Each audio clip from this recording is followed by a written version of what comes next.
Matthew 24:15-20, மத்தேயு 24:15 வரை. The signs of the second coming, the abomination of desolation. Therefore, when you see the abomination of desolation spoken of by Daniel the prophet standing in the holy place, then let those who are in Judea flee to the mountains. Let him who is on the housetop not go down to take anything out of his house, and let him who is in the field not go to get his clothes. But woe to those who are pregnant and to those who are nursing babies in those days, and pray that your flight may not be in winter or on the Sabbath. I want to share with you a couple of points here. Firstly, we read about this abomination of desolation. In Daniel 9:27, the Living Bible says like this: This king will make a 7-year treaty with the people, but after half that time he will break his pledge and stop the Jews from all their sacrifices and their offerings. Then, as a climax to all his terrible deeds, the enemy shall utterly defile the sanctuary of God. But in God's time and plan, his judgment will be poured out upon this evil one. Also, we see the supporting verses for the same in 2 Thessalonians 2:1-4.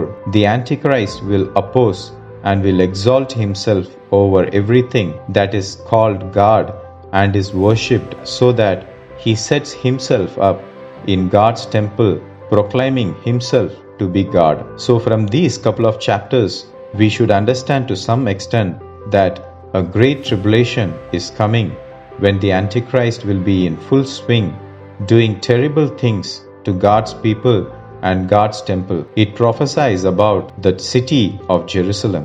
This is going to happen as it is written in the Bible. So முதலாவதாக நம்ம Abomination of Desolation படிக்கும் பொழுது தானியேல் 9:27 living பைபிள்ல நம்ம படிக்கிறோம்.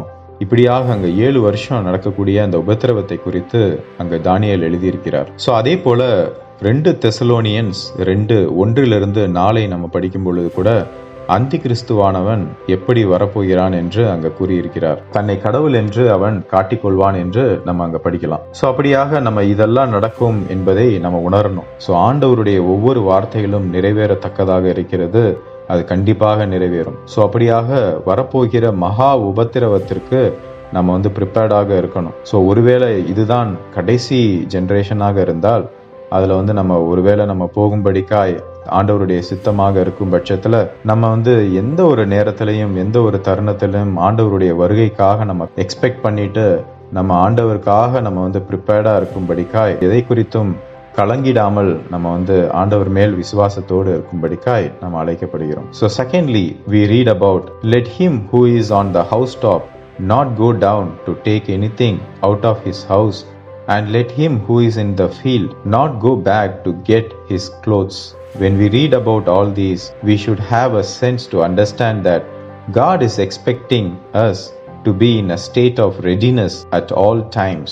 If we have to reconcile with anyone, don't wait for a good time. Please go ahead and reconcile immediately in no time. If you want to forgive anyone, do it immediately without waiting. If you have anything or anyone on this earth tied to you closely, make yourself untied from this world. So anytime God calls you, you should be sensible in knowing his voice and doing what he commands you. Always wear the righteousness of Jesus Christ and live like how he lived on this earth, denying himself and doing Father's will, so that you don't need to run to get your clothes at that time when the disaster hits you. So always be prepared for the Lord. So we should understand these verses from a physical standpoint as well as the spiritual standpoint. So அப்படியாக இங்கே உணர்வடைய வேண்டிய இரண்டாவது காரியம் அவர் சொல்லும் பொழுது அந்த house டாப்ல இருக்கிறவங்க